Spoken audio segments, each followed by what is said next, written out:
We're live. Ladies and gentlemen, welcome to Rooster and Doc Live with Waylon, the Red Rooster. Yes. And me, Matt, Doc Truman. I hope everybody's doing well out there tonight. Waylon, I haven't seen you in a while. We skipped last week. How are you? I'm doing well. Had a good Thanksgiving, blessed, thankful, and I have missed being with you on the broadcast. I'm glad to be back with you tonight. Yeah, it's good to be back in action.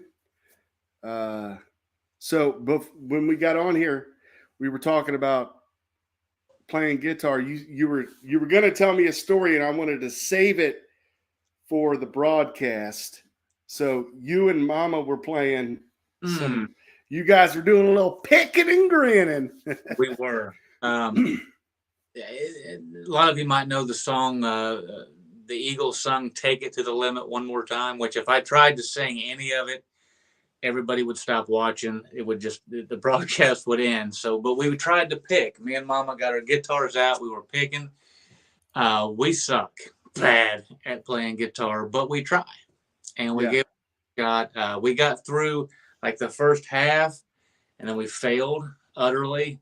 And we tried the second half. We got through that, and then finally, after like an hour and a half, we could actually play the whole song. So nice. I'm proud of us. Yeah. All right, go get your guitar and your mom, and let's hear it. Okay. Now you also play guitar. Am I right there, Mr. A little bit. Yeah. I think I don't know if you have any footage, but didn't you used to put a couple little pieces on Facebook? Yeah, just some little clips. I wouldn't go too crazy. Okay. I had this app back in the day where you could double it up. Like you could record something and then record it. So I did like "Wish You Were Here," so I could play the strumming part and then the solo, and then you could put it all together. It was kind of cool. So you edited it to make you sound amazing, basically, is what you're saying. No, I wish I could edit something to make my guitar playing sound amazing. I suck. I'm horrible at I'm just a picker. I watch YouTube videos, pick up a tune, play it. I've learned a ton of chords from YouTube. What I struggle with are bar chords. I'm still learning bar chords. So. I hate bar chords. Bar chords, they're my mortal enemy. And matter of fact, I've almost gave up to even try. So I learned the K, right? Yeah. The capo, playing a couple of different keys. Yeah. I'm good. I got a capo. Yeah. That's your buddy when you're picking a guitar. With tonight, we was at church. When they just yell out the key or the chord, right? And then you just pick it up and start going. I'm the guy in the band, no joke. And you can watch it on Northridge Baptist. I'm the guy on the band, and you'll watch me. I have to look at everybody else's fingers to know where I'm at because I'm lost like a ball in high weeds. Some guys can play by ear. I don't know if that's you. I can barely play. I'm a handicap. I have to watch your fingers to know what key you're in. And then I pick it up. So that's good. Yeah. I got a little video I'm going to play here real quick. Okay. I think everyone who's watching and those who aren't watching should watch this video tonight. It's what we got. Hey, what did we say last night about that schedule?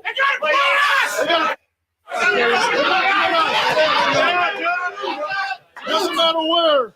And you guys stepped up to the plate today, big time. Okay? That's the first time a Bengals team has gone unbeaten in November since 1982. But we all know what months matter the most, right? It's not November, it's not October, it's not September. We're playing our best ball right now. We're going to need that going in. Okay? Defense, everybody gets a game ball. Yes, sir. Their lead back, 17 carries for 38 yards.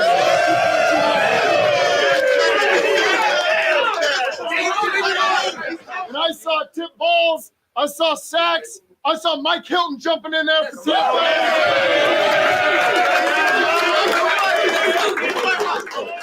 It doesn't matter whose number was called. Everybody on that defense stepped up to the plate. That was awesome. Offense, everybody gets game ball.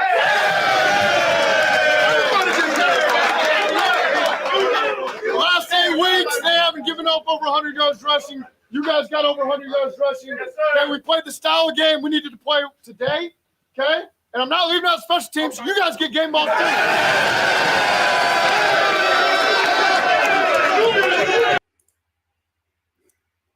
Very nice, man. They're now they weren't winners. Our viewer Tim Southwood, he's a Duke, and they utterly lost today. So congratulations, Duke. He's a Duke fan. Nice. Hey, but he's obviously a Bengals fan. Hoo-day He to is. Tim Southwood. Hoo-day to you, sir. We got the Bengals shirt. Right. And if I can, I don't know. What are you doing? There's Joe Burrow in the background. That was a gift to me on Super Bowl Sunday last year from Robert Collins. Very nice. So the Bengals won, and they played the Titans, and they played without 2 of their star players, Joe Mixon, who's the running back, and Jamar Chase, who I was hoping was coming back because I have him on my fantasy team, but he didn't come back. But anyway, Bengals win, and I had to put that out there. It was a good game. Beautiful day. Frank Wiley mentioned that the Browns won as well. Okay. Sorry. You know. Although they beat Tampa Bay. That's good. Tom Brady's Tampa Bay, which is that's a feat in itself. Have you been paying attention to like world politics lately? I watched the news a little bit of Fox. What you got? Anything big? Yes. Yeah. China, the folks of China are protesting the CCP. Yes. The Communist Chinese Party. Yep. They're protesting them hardcore over the COVID lockdowns, that they're zero COVID. Yeah. So it's worldwide where people are starting to realize some of this stuff just isn't right. No. Let me play a clip from that. I think I picked. Did I pick? Yeah. I believe I picked one of the more liberal sources, CNN News. Ew. Dozens of protests erupted on university campuses and in cities across China on Saturday in an unprecedented show of defiance and anger against the government's restrictive zero COVID policy. Many shouted for leader Xi Jinping and the Communist Party to step down. A deadly fire at an apartment building in the far western region of Xinjiang appears to be fueling the most recent anger as video emerged, which appeared to show lockdown measures delayed firefighters from reaching the victims. Now, in an op-ed published Sunday morning, Chinese state media calls the current COVID measures, quote, scientifically effective, saying the public should have full confidence in them. All right, let's get the latest from CNN's Beijing bureau chief, Stephen Zhang. Stephen, we've seen isolated protests before, but do these seem different in terms of the size and the scale? That's right. This wave of protests really triggered by that deadly Xinjiang fire you just mentioned, but also how the authorities there handled the aftermath, because on one hand, they rejected claims that their COVID measures had anything to do with the firefighters' inability to reach the fire quickly. But on the other hand, after insisting for weeks and months that COVID situation in Xinjiang was so severe, lockdowns must be maintained, all of a sudden, they announced this miraculous victory in their campaign and also a phased reopening. So I think all of that really serving as the latest and loudest wake-up call to a lot of people in terms of how increasingly ineffective, unscientific, and not to mention potentially dangerous this zero COVID policy has become. And also, of course, all the absurdities surrounding its enforcement. That's why we have seen people across this country really trying to take the matter into their own hands. Not only you see people in Xinjiang taking to the streets, demanding their freedom, clashing with security forces, but also even here in Beijing, for example, residents are seeing tearing down metal barriers or fences set up by local officials to seal them off in their residences. But all of that really culminating Saturday night into Sunday morning with multiple vigils and protests, often spearheaded by young people on university campuses. All right. I'm going to stop it there. zero COVID policy. What is Yes. that? They're just locking everybody down, and They are locking just like they did here in 2020. They are locking everyone down. They're going a little further where they're locking buildings up where you cannot even get outside. You can't go out. There is no freedom of movement. You are stuck in your apartment for the duration. Those people are getting fed up with what is going on over there in China. They're done with it.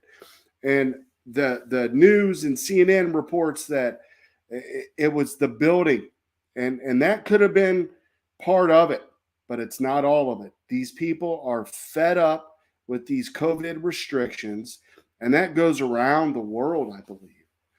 they're I think it was Fauci was supposed to retire or whatever. I don't know what he's doing, but he was saying about COVID's not done yet. And I missed the story. Did you catch any of that where he was COVID isn't done yet? I don't know if they're expecting another surge or trying to prep us for that. I don't Sure. He is. So on one hand, they say, let's not make COVID about politics. On the other hand, they continue to blame Operation Warp Speed, the commander of Operation Warp Speed, Donald Trump. The 45th president of the United States, they continue to blame him for everything. So they're saying, well, the Trump administration did that. It's spiraling out of control the way they're bringing this to everybody. COVID's still a thing. Worry about COVID. Now it's RSV and all these other. They're trying to scare you into compliance. Yeah, they're not done. And they're, with all these different viruses and the flus. And somewhere they said that they can even give you all the flu, the shingles, the COVID. They're like putting everything in a package bundle now. Did you see that? Where you can No. Yeah, it's crazy. Good night. Yeah, it's ridiculous. But I don't know. Did you get the flu yet? Not really. I've been under the weather, but I kind of slowed down on taking all my vitamins, and I just ramped it back up, and I wasn't feeling too good. I took my vitamins, and boom, I was like 100% today. Yeah, I think regular sick again, which is kind of cool. Just regular. Yeah. So I'm in the nursing field, right? Right. That's what I do, and I take care. I'm in the geriatric end of it, so I take care of the older folks, which I love. I love doing that. It's I would say it's the greatest job in the world, but that's just me. So I had a patient who was feeling a little under the weather with a cough and whatnot, and it was immediate. I need a COVID test. I need it. I said, no, you have a cough. Do you have any other symptoms that would go along with it? No. I need a I was like, I'll get you one to make you feel better. No problem. We can do that. But I'm going to tell you before I do this, I am 99.9% sure you don't have COVID. You have chest congestion, just normal old chest congestion. Guess who was right in that? I believe, was you right, Matt? I was right. Anyway. Yes, Frank, I believe you are. I think that's allowed again, isn't it? Regular sick? For some of us, it is. And I don't know. I'm on YouTube. We're on Facebook, which I should probably share this out. But you're allowed to be regular sick again. Yeah, I think so. It's unreal. Oh, you'll be happy to know. I was out today, and you got people coughing. There's regular sickness out there. It's that time of year. So you're fighting the regular sickness. You're fighting a little bit of inflation with it. And you'll be happy to know that I paid like $30 for like a 2-foot tree this year. Do you remember the years that you could go? Good night. 6-foot tree? Like yes. A bushy 6-foot pine tree for $30. It was like 2 foot tall, or maybe a little bigger for $30. So that was nice. And I came back with that. So. $40 for a 2-foot tree. No, it was 30, but yeah, it was sad. They had them in the pot. Check this out. They had them in the pot, about 3 foot tall, in a planter for $78. Yeah. So. Yeah. So that's definitely Trump's fault then, right? Absolutely. Yeah, that happened. That price hike started. I'm going to go as far as to say that might be Reagan's fault too. But I couldn't believe it. I mean, the prices are ridiculous. I don't even know how people are finishing their Christmas shopping. It's crazy. Yeah, prices are insane. So I'm in charge of, I got to be in charge of Christmas this year. Yeah. So I'm buying all the stuff, and it's expensive. Am I in that list, or you want to be in that list? What do you want for Christmas? Don't worry about it. So, what do you want for Christmas? I wasn't in your original list. I don't want to be in it now. It's okay.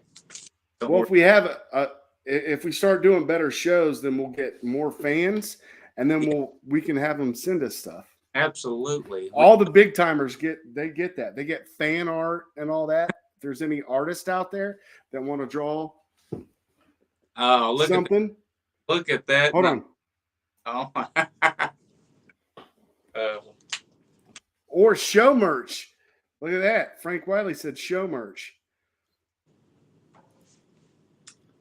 We could do that. Rooster and Doc. We can make a t-shirt. I want one of those drawings where you got the real big head and the little body. The caricatures or caricatures. Oh. Okay. Let's see. I got it all shared up so everybody can see it. What you got? Let's see what else we got here. Let's see what else we can talk about. Here's one. Tucker Carlson. You like Tucker? Love Tucker. All right, let's play one. I love his laugh. You ever watch him laugh? He's like, Good evening and welcome to Tucker Carlson tonight. I hope you had a great Thanksgiving, a day away from politics and mass media with people you love and who love you back. Really a spiritual spot treatment. That's the ideal. We ought to do it more than a couple times a year. But we are back, and now that we are an obvious observation, all prosperity in this country depends ultimately on energy. Our consumer economy runs on it. It takes energy to make things and bring them to your house. Our tech economy runs on energy too, a lot of it. How do you think they keep their server farms running? Energy is pretty much, in fact, the key to everything that Americans do for a living. It's the key to healthcare and agriculture and, yes, media and travel and construction, entertainment. Even finance, which is symbiotic with the real economy, depends in the end on energy, because you can't lend money to businesses if they no longer exist. And if energy prices go up high enough, they don't exist. So given how central, very obviously central, energy is to everything that matters in America, it's hard to believe that the Biden administration would intentionally make energy much more expensive. Because we know for a fact, having seen it repeatedly through history, that high energy prices will crush our economy faster even than the COVID lockdowns did. People will become poor. Some of them will die. That's not a guess. It will happen. So given all that, it's unimaginable that anyone but our enemies would want to raise our energy prices to the point where our economy collapses. And yet that is exactly what the Biden administration has decided to do. And to do it, they're using twin instruments of climate policy and their war against Russia. The effect? In a nation with the largest recoverable oil reserves on planet Earth, many Americans can no longer afford fossil fuels. And once again, this is not an accident. It's not a natural cycle we're going through. Politicians and policymakers are doing it to us on purpose. Now that the midterm elections are over, the media can finally begin to cover the inevitable results of these policies. CNN, for example, just ran an article about Americans who are worried about freezing to death over the winter in America. One 63-year-old woman in Philadelphia called Charmaine Johnson said that she is torn between heating her home and buying food. And of course, she's choosing food because she has no choice. It's miserable, she said. It's like living in an igloo. Another man, a 67-year-old man called Tim Wisely, said he turns on his heat only when his teeth begin to chatter. You can't go food shopping and get oil. It's one or the other, he said. It's a horrible feeling. It's a feeling I wouldn't wish on anyone. And it's a feeling that Americans have not had in generations. These are American citizens living in a major American city that used to be considered first world, and they can't afford heat. And it's happening not just in Philadelphia, but everywhere. Average home heating prices went up 17% last year, and they're up another 18% this year. Again, not organic. This is the result of policies from the Biden administration and its allies, not just in the Congress, but in think tanks across Washington and in the entire American news media. This did not happen by accident. As Fox Business has reported, once winter arrived, the problem is going to get much worse. We're riding around with oil for less, and they say that their customers are struggling to keep up with these skyrocketing costs. All right, I'm gonna stop it there. If you guys want to check that out, when this live's over, I'll post these clips over there. It's going to be horrible. It's going up. What was that gas? 20% already? Is that what it said? Yeah. Fuel's up. Not only heating fuel. I don't know. I've lived in a bunch of different places where I've lived in places with heating fuel where they come and they fill your tank up. My son lives where where his house is heated with natural gas. I think the last time he filled up was like $438. But now it's going to be crazy. Yeah. Well, people, and you're talking about the Christmas trees, but not only that, Thanksgiving dinner was more expensive. Christmas is obviously going to be more expensive. Everything is. I mean, literally everything is. The people that are paying $200-300 a month on gas and electric, what are they going to do when it gets up to $450-500? And they're barely now. It ain't good. But no, I mean, now's the time to kind of just take stock of what's going on, and maybe squirrel away a couple bucks, pick up a couple more hours at work, and just try to do what you can. And then maybe next time when you go to vote, you'll vote a little different. Or, right, as I always say, run for office. Yeah. Waylon, I can see you as the next governor of the state of Ohio. Look at that. Or president of the United States. No. Mayor of Huber Heights, Waylon. We could get that done. You need to move back to Huber, though, to do that, so we can you live in Huber. You could be the next mayor of Huber Heights. I don't know about that. Anyway, all right. Let's see here. We got about 15 minutes left. Let me throw one more out there. I did see. I was watching a little bit of Levin before we got on tonight. Mark Levin, guy. I love him. He's one of the smartest guys I've ever heard. I mean, just in. Frank Wiley says, Mayor Waylon. I love it.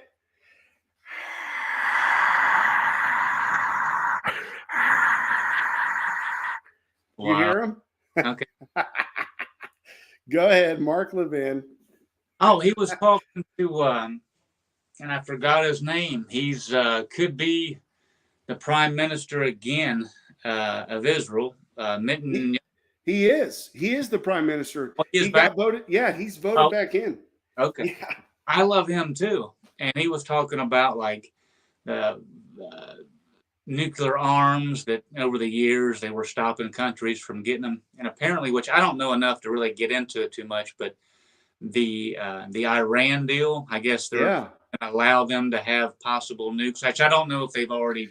They're not allowing them to have nukes. They're allowing them to have nuclear power, which in turn will give you nuclear weapons. Absolutely. It makes zero sense. But I watched him speak, and I love him. He's great. And him and Levin were going back and forth, and just to keep up with him and listen to him.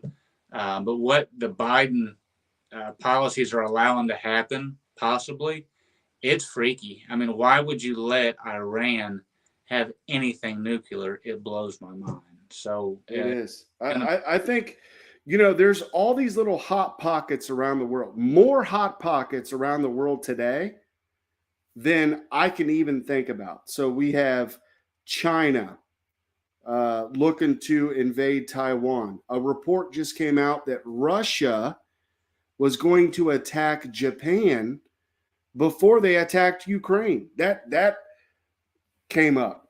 You have Russia attacking Ukraine, an actual full-on war, which we'll talk about in a second. You have Iran and Israel.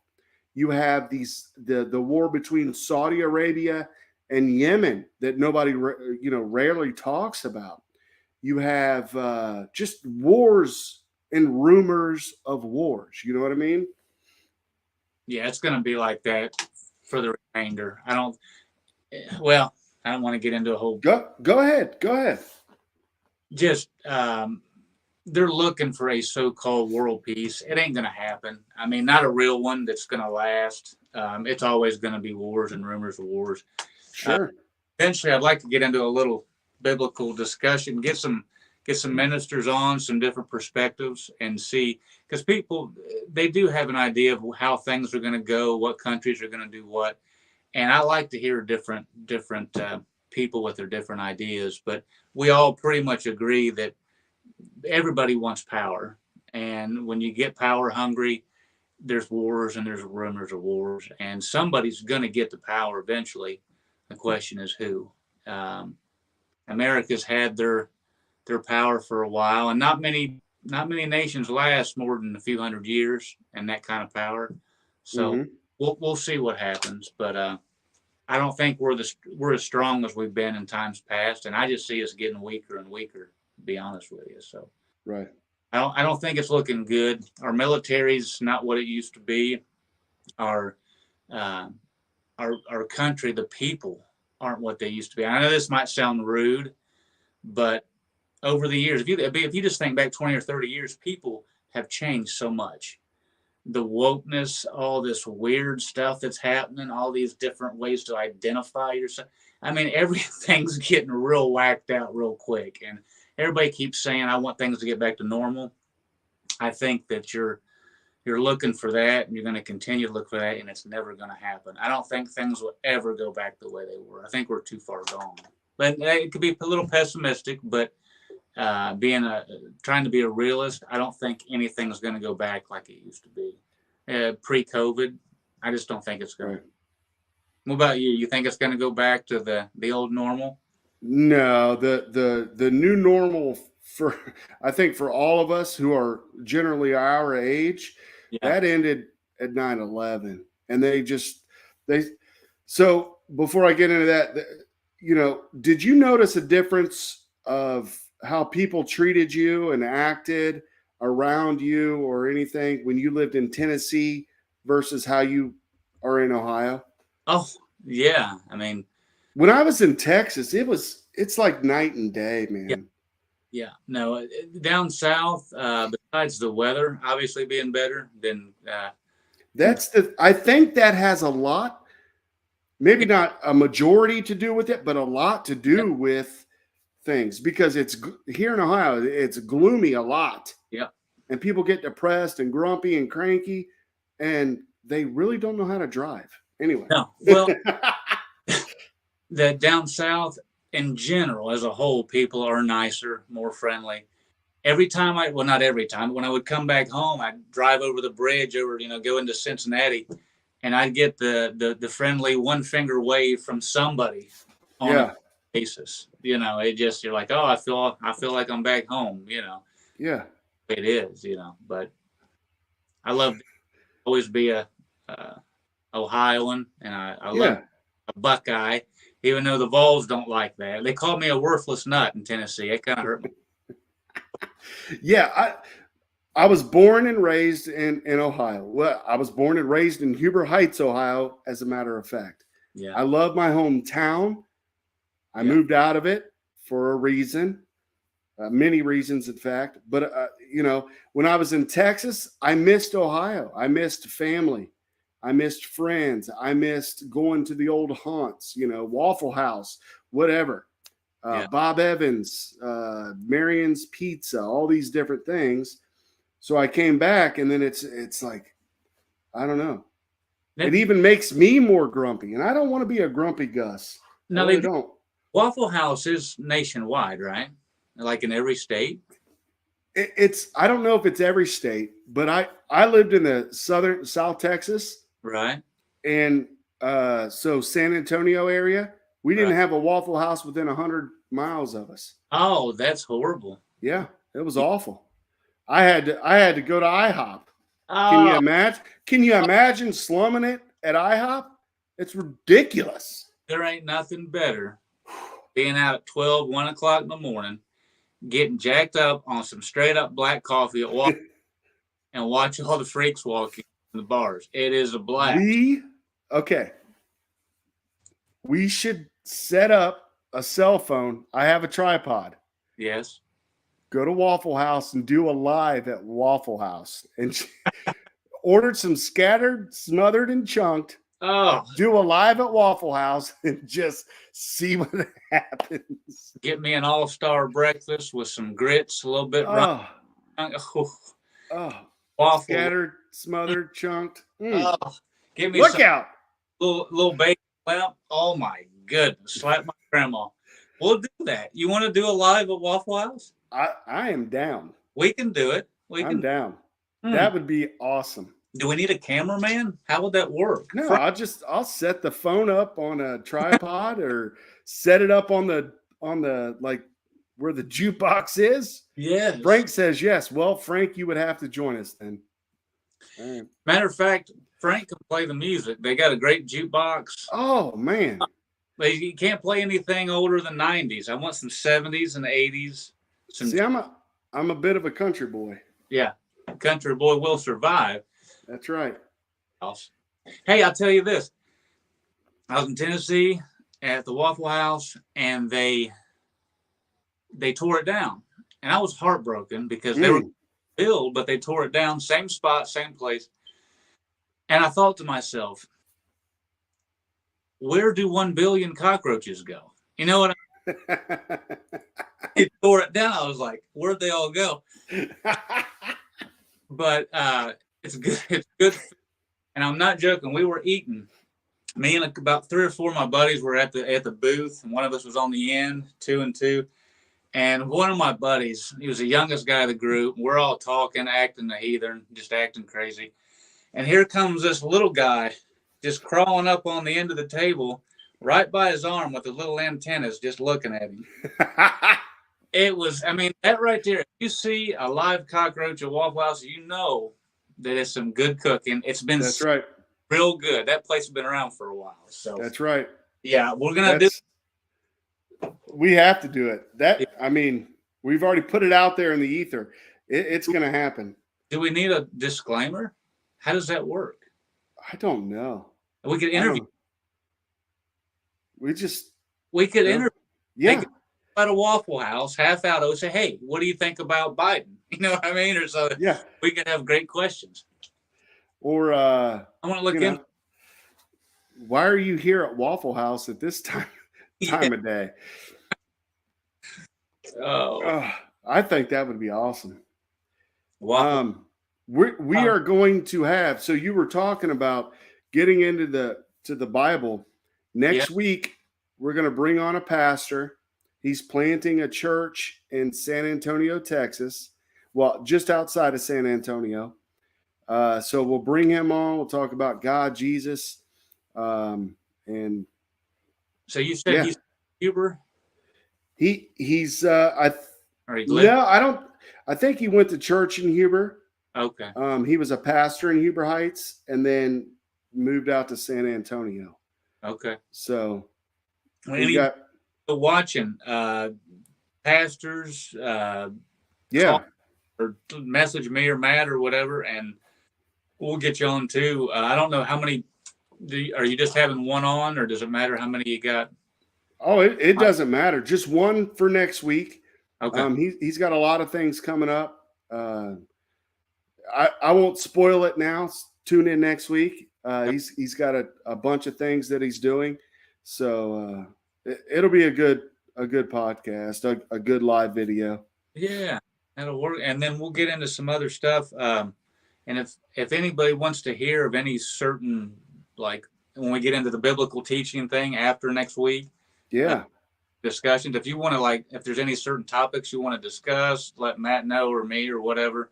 And I like to get into it because not many people talk about it much anymore. So open discussion. Of course, I'll be right and everybody else will be wrong, but I'll still listen. And will. But that. All right. I love that though. No, I do tend to agree with you a lot on, and that's why I like watching the gospel message on Thursdays at 7 p.m. Let me throw something up real quick. It is that right there.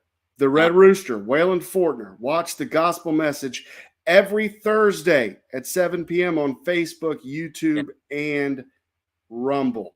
That's right. And I actually do identify as a rooster. So, and it don't change. So, in like your LinkedIn bio or Twitter, it says, I Rooster, Red Rooster, or Rooster, he. He, him, and his is what it is right now. Yeah, he is. All right. Let me play one more clip. We got 5 minutes here. Okay. One more clip, just real quick, just to give some folks something to go out on. And we've seen just in the last few days reports, even in the New York Times, acknowledging that these Russian soldiers were laying face down, and it appears they were executed point blank. Is something changing here in terms of public sentiment or media, the way the media? What is it that's changed here? Why is it just undeniable now that this is happening? Is that why we're seeing these kinds of things finally being reported in the mainstream media here in the West? It was always undeniable. I'm just here to straight up tell you, Bucha was a war crime. We know who killed them in Bucha. There is no question. Ukrainians have all but admitted it. When you have a government official come out and announce, stay in your homes, the cleansing operation is underway. When you have the security services say, we are carrying out a cleansing operation, but we're taking care of saboteurs and collaborators. The videotape where the head Nazi, the boatsman, saying, shoot the people that don't have the right symbols on it. You put all that together, I could convict you in a court of law with that because it's beyond circumstantial. It's a direct acknowledgement that murder is taking place. The West decided to ignore it, create the narrative that Russia committed the crime. Well, they tried to do that again when they captured Izium in September. The Ukrainian government went down there and started saying, oh, the Russians committing war crimes. The problem is their Nazi thugs are so brutal and so stupid that they're filming the executions of the Russian women and men as they dump their bodies in a ditch, and they're not even hiding it. So the Ukrainians had to shut up, and the West wouldn't even touch that story. What they did is they revisited Bucha. Oh, we're going to go back to Bucha. Bucha was a Ukrainian war crime. Ukraine is a living war crime. Everything about the Ukrainian government, everything about the way they function and they fight this war is a war crime. All right. So I know we're kind of ending on a heavy note. Yeah. That flips it on its head, don't it? Yeah, let me get this off there. Yeah, I know we're kind of living on or leaving on a heavy note. That guy was Scott Ritter. He was a United States Marine Corps intelligence officer. He also worked with the United Nations as a weapons inspector. He actually quit inspecting weapons in Iraq, looking for weapons of mass destruction and protest. So he has a little bit of a lean to him, a political lean to him. However, if you look at different things, different videos, like this one, I'm not going to play the video. I'm just going to show you what they just the thumbnail from the video. Goodness. It's heartbreaking. That you can look it up. So it's on Rumble.